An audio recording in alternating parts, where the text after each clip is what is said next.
Que a graça do nosso Senhor Jesus Cristo possa tocá-lo, possa envolvê-lo. Que prazer tão grande podemos parar esse tempo para refletirmos na palavra, meditarmos na palavra, a fim de que o Espírito de Jesus nos convença dos nossos erros, nos convença dos nossos maus caminhos, para que a gente possa andar nos caminhos do Senhor Jesus. E isso só pode ser possível pela ação do Espírito de Deus. Como o salmista nos ensina no Salmo 139, é Deus quem sonda, é Deus quem conhece o nosso coração, é Ele quem prova as nossas intenções, as nossas motivações, os nossos propósitos, os nossos caminhos. É Ele quem verifica se na nossa conduta existe algo que o ofende, mas é Ele também quem nos dirige pelo caminho eterno. Temos falado aqui nos últimos encontros sobre a importância da graça de Deus, a importância do Evangelho, da justificação pela fé, um tema tão importante para os nossos dias e também central na carta de Paulo aos Gálatas e na carta de Paulo aos Romanos. O interessante é perceber que à medida em que a igreja da Galácia estava ouvindo uma mensagem destoante do Evangelho, à medida que os cristãos da Galácia estavam ouvindo uma releitura da lei a partir de uma cultura específica, a partir de uma experiência pessoal, que os levava a confiar na sua própria força, nos seus próprios méritos e não na graça de Deus, a vida de Jesus começou a se esvair, começou a diminuir nessa igreja local. E é por isso que Paulo, então, escreve às igrejas da Galácia, da região da Galácia, essa carta a fim de trazê-los de volta para Jesus Cristo, a fim de que a vida de Cristo possa novamente florescer na vida deles. E Paulo vai contar o seu testemunho pessoal para salientar a importância da dependência de Cristo para esses irmãos. No capítulo 1, Paulo vai dizer a eles, olha, vocês já sabem qual foi o meu procedimento no judaísmo. Quer dizer, esse lugar que vocês estão indo para lá, eu já estive lá e sei exatamente o que alguém pode experimentar estando nesse lugar. Eu saí de lá para confiar em Cristo. Como é que vocês podem querer voltar para lá se eu mesmo, estando lá, não experimentei dos benefícios de Cristo? Mas Paulo vai trazer um outro exemplo para mostrar para esses cristãos o quanto é importante não apenas crer em Cristo para a salvação, mas continuar dependendo dele para a santificação, ou seja, para o desenvolvimento da vida cristã.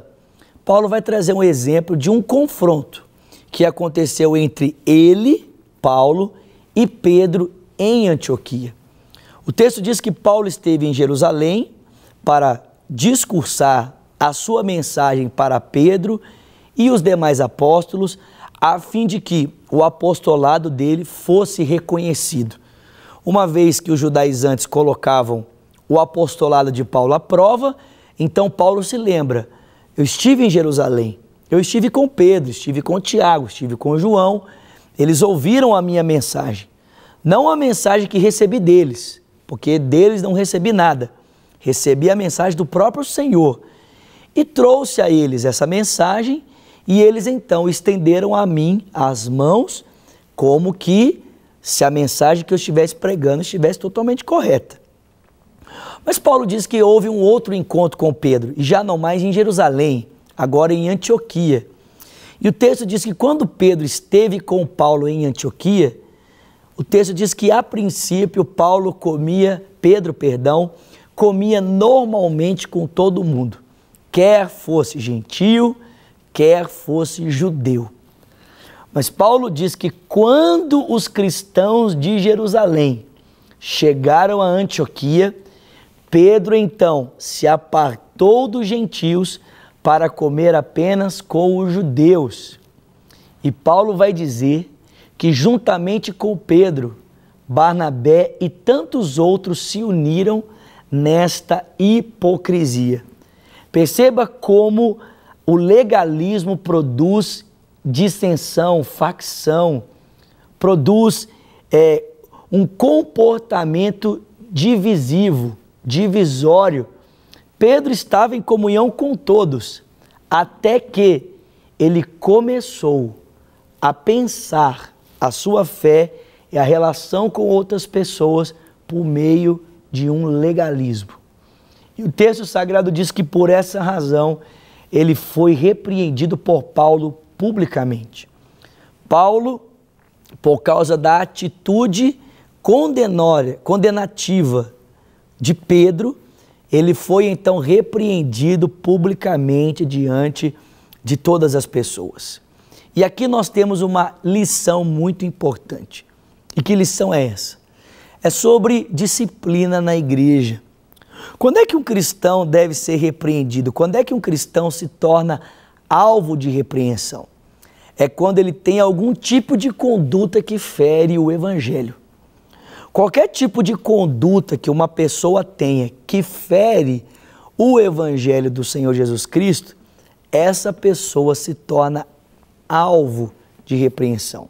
Essa pessoa se torna alvo de ser corrigida.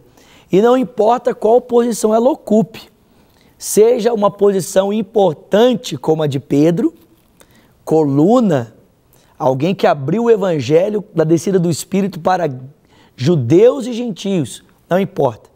Se a atitude dessa pessoa, de alguma maneira, compromete o evangelho de Cristo, essa pessoa deve ser repreendida. E é por isso que nós precisamos de uma cultura de graça na igreja. Por quê? Porque se qualquer atitude que, de alguma maneira, compromete o evangelho, se qualquer atitude e qualquer pessoa pode ser repreendida, então nós precisamos de uma cultura de graça para que, nas nossas faltas e falhas, nós não sejamos condenados, mas sim sejamos restaurados. Quando alguém nos exorta, quando alguém nos repreende por algum comportamento que feriu o evangelho, essa pessoa não está querendo o nosso mal. Pelo contrário, essa pessoa está pretendendo nos ajudar a restaurar a nossa vida. Eu quero terminar esse tempo de compartilhar contando um momento tão importante, né? Uma experiência tão legal que o pastor Márcio teve referente a isso. Um dia um irmão aqui de Lagoinha se aproximou do pastor Márcio e perguntou para ele: Pastor Márcio, por que eu preciso ser membro de uma igreja? Eu posso assistir o culto pela Rede Super, eu posso dar o meu dízimo e a minha oferta através da transferência eletrônica. Se eu posso experimentar de tudo que a igreja tem e é através dos meios de comunicação, por que eu preciso ser membro de uma igreja? E sabe qual foi a resposta do pastor Márcio para ele? A resposta do pastor Márcio foi: você precisa ser membro de uma igreja local para que você seja disciplinado, para que você seja corrigido. Que Deus possa nos ajudar e que você seja abençoado e disciplinado para a glória de Jesus. Que Deus te abençoe ricamente e até o nosso próximo encontro. Para receber todas as novidades do canal, inscreva-se e, se curtir o vídeo, clique em gostei. Aproveite para acompanhar a Rede Super nas redes sociais.